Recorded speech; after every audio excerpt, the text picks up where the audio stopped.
జై శ్రీమన్నారాయణ. అందరికీ నమస్తే అండి. కొంచెంగా ముగ్గులు వేయడం అనేది చిన్నవి కొంచెం ప్రాక్టీస్ చేసి పేపర్ మీద ప్రాక్టీస్ చేసి నేర్చుకుంటున్నాను. చాక్ పీస్‌తో అయితే కొంచెం బానే వచ్చేస్తుంది గానీ, ముగ్గు పిండితో కొద్దిగా గీత అనేది నీట్‌గా రావట్లేదు చూసారా? అయినా గూడా వేసేస్తున్నాను. వేయగా అలవాటవుతదిలే అని జెప్పేసి. అయితే అండి, ఇది సంధ్యాదీపం పెట్టాననమాట తులసి దగ్గర. ఇప్పుడు మన ఈ మార్బుల్ తులసి కోటకి కొంచెము వాళ్ళే చిన్న ప్రమిదలాగా చేశారు కదా! మౌల్డ్ జేసి పెట్టారు కదా! దానిలో దీపం వెలిగిస్తే ఏమన్నా నల్లబడిపోద్దేమో, వేడెక్కిపోద్దేమో అని భయమేసి ఎప్పుడు పెట్టేదాన్ని గాదు. సరే చూద్దామని చెప్పేసి చిన్న ఒత్తి తడిపేసి కొద్దిగా చాలా కొంచెం ఒక స్పూన్ కూడా పట్టదనమాట అందులో నూనె. వేసి చూశాను. కాసేపు వెలిగిన తర్వాత చూస్తే వేడి సెగ గూడా పైన తులసి మొక్కకి తగలట్లేదు. అలాగే నేను మసి గూడా పట్టలేదండి అస్సలు. మనకిప్పుడు దీపప్రమిదలో పెడితే గనక అది మొత్తం ఒత్తి కాలిపోయినట్టయినా గానీ, మొత్తం నల్లగా అవుతది గదా! కొంచెము మసైనట్టుగాను అట్లా అవ్వలేదస్సలు. అలాగే చూసారా, ఇప్పుడు ఇది దీపం కాసేపు అయింది. ఒక 10 నిమిషాలు అట్లా అవుతుంది వెలిగించి. మొత్తం ముట్టుకొని చూస్తున్నాను. అస్సలు ఆ ప్రమిదలాగా వాళ్ళు పెట్టారు కదా మౌల్డ్, అది గూడా వేడెక్కలేదనమాట. అసలు మామూలుగా ఇది మార్బుల్ అనేది వేడెక్కదేమో నాకు తెలీదు. దాని నేచర్ ఎట్లా అనేసి. అస్సలు వేడెక్కలేదు. మనకొచ్చిన క్వెషన్ ఎలా అండి, పైన తులసి మొక్కకేమన్నా సెగ తగులుతదా అని చెప్పేసి. నేను ఎంత హైట్‌లో పెట్టి చూసాను, ఎంత డౌన్‌కి కొంచెం క్లోజ్‌గా పెట్టి చూసాను కదా! ఆకుల వరకైతే వేడి సెగ తగలట్లేదు. సో, ఇదొక ట్రై అనమాట. ఒక ట్రై జేసి చూద్దాము ఎట్లుంటదో అని చెప్పి. అందంగా ఉంటది గదా చూడ్డానికి అని జెప్పి పెట్టాను. కానీ గాలెక్కువొచ్చేటప్పుడైతే మాత్రము కొండెక్కిపోద్ది. అలాంటప్పుడు మనం పైనేదన్నా జాలి లాంటి లిడ్ ఉండేది దీపప్రమిద పెట్టుకోవడమే మంచిదనమాట. కానీ ఎవరైనా అట్లా కొంచెము పూజప్పుడు అలా పెట్టుకోవడానికైతే అందంగా ఉండాలి అని అనుకుంటే ఇట్లా పెట్టుకోవడానికి బావుంటది. ఇలాంటి మార్బుల్ తులసి కోట చాలా మంది వాడుతున్నారు కదా! సో, ఈ దీపం పెట్టినప్పుడు ఎట్లా బిహేవ్ చేస్తుంది ఆ తులసి కోట అనేది షేర్ చేసుకుందామని చెప్తున్నాను. అయితే అక్కడ నేను చిన్న కృష్ణయ్యని గూడా పెట్టాను గదా! రాగి కృష్ణుడిని. కృష్ణుడి దాకా కూడా అసల వేడి సెగ ఎళ్ళట్లేదనమాట. అయితే మొత్తము ఒత్తంతా కాలిపోయిన తర్వాత కూడాను అస్సలు ఏమాత్రము కొంచెమన్నా ఆయిల్ జిడ్డు లేదు. అలానే మసి కూడా కొద్దిగా గూడా అంటే కొద్దిగా గూడా లేదనమాట కోటలో. చాలా బాగా అనిపించిందనమాట హ్యాపీగా. బావుంది ఇట్లా అని జెప్పేసి. మనం ఇప్పుడు సిమెంట్ తులసి కోటల్లో మనము కింద గూడుంటది గదా! ఆ గూట్లో దీపం బెట్టినా ఆ ఏరియా మొత్తం మసైపోతది గదా! నల్లగా అయిపోతా ఉంటది. అప్పుడప్పుడు పెయింటేసుకోవడం అలాంటివి జేసుకుంటాము. సో, తులసి కోట కొత్తగా తెచ్చుకోవాలనుకున్న వాళ్ళైతే ఒకసారి ఆలోచించి మార్బుల్‌దయితే ట్రై చేయండి. చాలా బెనిఫిట్స్ ఉన్నాయన్నమాట. క్లీనింగ్‌కి కానీ, లాంగ్ లాస్టింగ్‌కి కానీ, అందంగా ఉండడానికి కానీ.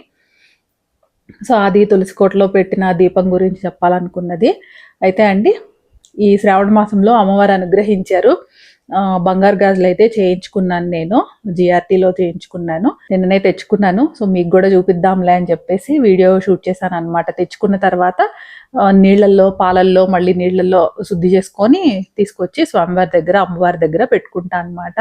అంటే ఒక సాటిస్ఫాక్షన్, ఒక తృప్తనమాట. స్వామి, అమ్మవార్ల అనుగ్రహంతోనే కదా మనము ఏ చిన్నది కొనుక్కున్నా, పెద్దది కొనుక్కున్నా, ఏం జరగాలన్నా గూడా మన జీవితంలో ఒక చిన్నది ఏదన్నా జరగాలన్నా, ఏదన్నా రావాలి, పోవాలి అన్నా గూడా స్వామి, అమ్మవార్ల ప్రమేయంతోనే కదా జరుగుతది. అలాంటిది 4 బంగారపు గాజుల్ని స్వామి, అమ్మవార్లు అనుగ్రహించారు అనంటే, మరి వారి దగ్గర పెట్టి ఆశీర్వాదం తీసుకోవాలి గదా అనిపించి, శుద్ధి చేసుకొని తీసుకొచ్చుకున్నాననమాట. ఇది వచ్చేసి 2, 6 సైజ్‌లో తీసుకున్నాను. ఒక్కొక్క గాజు వచ్చేసి కాసున్నర, అంటే 12 గ్రాములు పడింది. 4 బ్యాంగిల్స్ 46 గ్రామ్స్ అనమాట. సింపుల్ డిజైన్ అనమాట. డైలీ యూజ్‌కి అన్నట్టుగా చేయించుకున్నాను. మామూలుగా డిజైనర్‌విను ఇట్లా కొంచెం వైడ్‌గా ఉండేవి అనంటే లోపల కొంచెం హాలో లాగా వచ్చి కొద్దిగా వంగిపోతూ ఉంటాయి గదా! కొంచెం స్ట్రాంగ్‌గా ఉండాలని చెప్పేసి 4 గాజులు గూడా సన్నగా ఉండేవి చేయించుకున్నాననమాట. సో, ఇట్లా శుద్ధి చేసుకొని తెచ్చుకున్న తర్వాత స్వామివారి పాదాల దగ్గర, అమ్మవారి పాదాల దగ్గర, శ్రీదేవి, భూదేవి అమ్మవారి పాదాల దగ్గర తాకించుకొని పెట్టుకుంటాను. ఇవన్నీ గాదు, మామూలుగా ఇంతకుముందు వేరే గోల్డ్ చైను అవి ఏమన్నా తీసుకున్నా గూడా ప్రతీదీ గూడా మనకి మామూలుగా మనకెవరికైనా గూడా దేవుని దగ్గర చూపించుకునే, నమస్కారం జేసుకునే అలవాటుంటది కదా! మోస్ట్‌లీ గోల్డ్ షాప్‌లో గూడా వాళ్ళు గూడా మనకి డెలివరీ ఇచ్చేటప్పుడు, చేతికిచ్చేటప్పుడు దేవుడి దగ్గర పెట్టి నమస్కారం జేసుకొనే తెచ్చి మనకిస్తారు కదా! ఇంకా అదే అలవాటులో చేసుకున్నాను. చాలా సంతోషంగా అనిపించింది. స్వామివారి దగ్గర నుంచి ఒక తులసి దళాన్ని, అమ్మవారి పాదాల దగ్గర నుంచి ఒక పుష్పాన్ని తీసుకున్నాను. అలాగే అమ్మవారి దగ్గరున్న పసుపు కుంకుమలను గూడా ఆ బంగారు గాజుల మీద బ్లెస్సింగ్స్ లాగా తీసుకొని నమస్కారం చేసుకున్నాను. గాజులు అయితే చాలా బాగా నచ్చాయండి.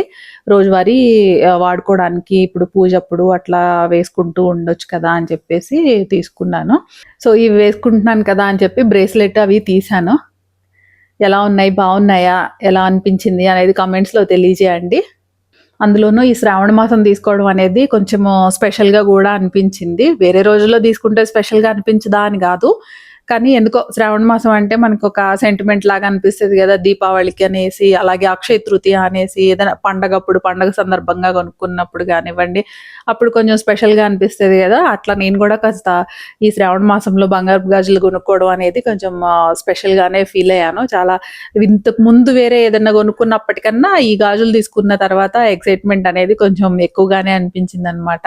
సో ఈ గాజులు మీకు చూపిద్దామని చెప్పేసి ఈ వీడియో షూట్ చేశానండి. అలాగే తులసి కోటలో దీపము అలా పెట్టుకున్నా కూడా ఏమీ ప్రాబ్లం లేదు అని చెప్పడానికి కూడా అది కూడా షూట్ చేశాను.